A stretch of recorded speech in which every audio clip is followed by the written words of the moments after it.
Buya, dalam gelombang cinta malam hari ini di halaman 2 saya tertarik garis besar tentang pendendam atau pembenci itu adalah orang-orang yang memang tidak memiliki cinta sama sekali dalam jiwanya. Kemudian yang kedua di sini juga Buya menuliskan tentang jiwa munafik.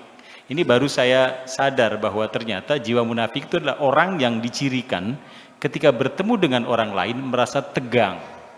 Ini seperti apa penjelasannya Buya? Ya, tegang tuh takut barangkali pinjam duit. Takut barangkali minta sesuatu. Rokok saja nggak diambil rokok tuh, diambil satu aja. Sebungkusnya di kantong. Iya. Pernah lihat nggak? Iya. Ya seperti itu. Munafik kan. Dia bersahabat kalau ada untungnya aja nggak pergi.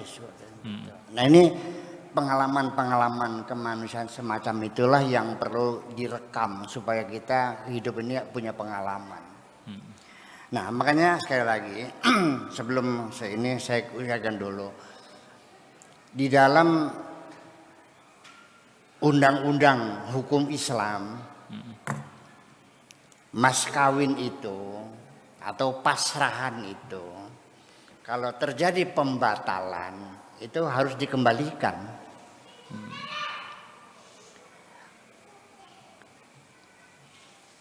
Artinya begini, kalau sudah terjadi ijab dan qabul, lalu terjadi pembatalan, belum sampai dukhul, belum sampai tidur bareng lah, terjadi sesuatu, akhirnya terjadi perceraian, tidak jadi, batal.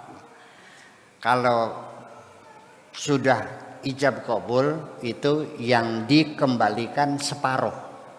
Ini fikih. Jadi karena ini belum ijab qabul, ini bukan mas kawin ya, ini pasrahan. Beda. Mas kawin itu saya nikahkan dan kawinkan anak perempuan saya kepada kamu, kan gitu, dengan mas kawin sekian dibayarkan, itu mas kawin. Kalau pasrahan mah ketika berbicara tentang acara pernikahan, biasanya yang memikul beban itu kan keluarga perempuan kan. Ya.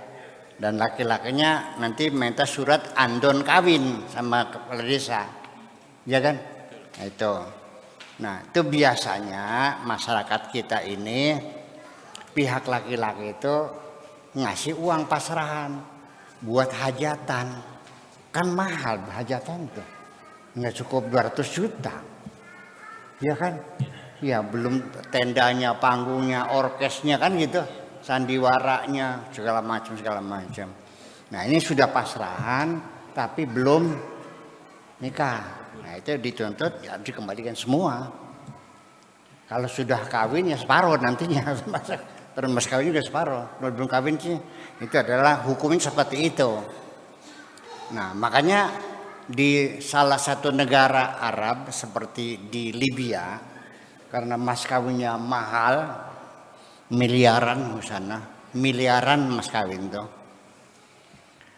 Jadi supaya kalau ternyata pernikahan itu gagal, supaya bisa kembali mas kawinnya, maka malam pertamanya itu pakai tangan.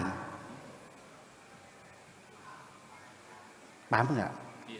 Udah nggak jadi terusin, pakai tangan.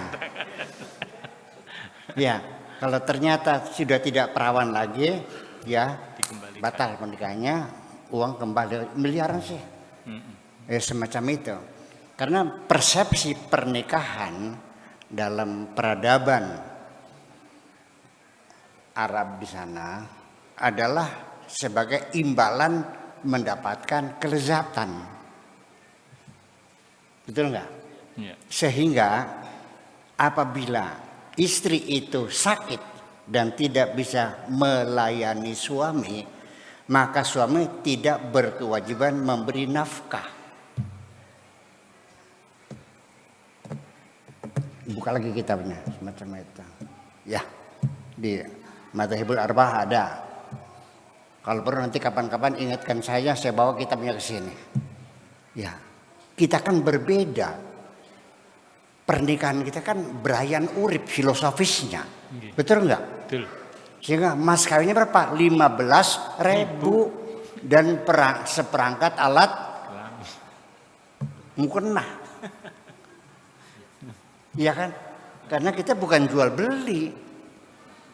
Makanya istilahnya dalam bahasa Arab pernikahan itu namanya akdun nikah atau akdu zawaj. Akd itu kontrak. Kontrak, jadi jual beli. Iya, dan tawar menawar. Itu menjadi tradisi. Lu mau ngawinin anak gue, ya berapa lu beraninya? Ya 1 miliar, nggak bisa, 5 miliar silakan. Tawar menawar.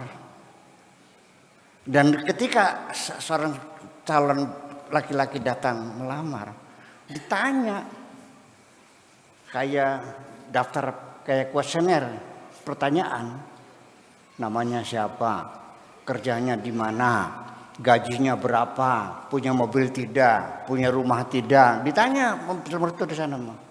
Itu begitu, itu tradisinya. Kalau di sini ibu-ibu ada laki-laki datang pengen ngelamar anakmu, kemudian dia gajinya berapa, punya mobil nggak jadi ngelamarnya. Saya jamin dah, betul nggak? Langsung wah dasar materialistis. Iya, tapi biasanya begitu, itu beda tradisi lah macam itu. Nah ini pengalaman semacam itu ya kita sendiri harus berbangga. Ternyata filosofis pernikahan di tanah Jawa, di Indonesia terlalu indah sekali. Ya, berayan urip bahasa Indonesia. Apa berayan urip bahasa Indonesia-nya?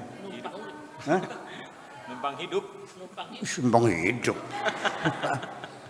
Kebersamaan lah. Iyalah, bangun kebersamaan, berayan urip itu kebersamaan.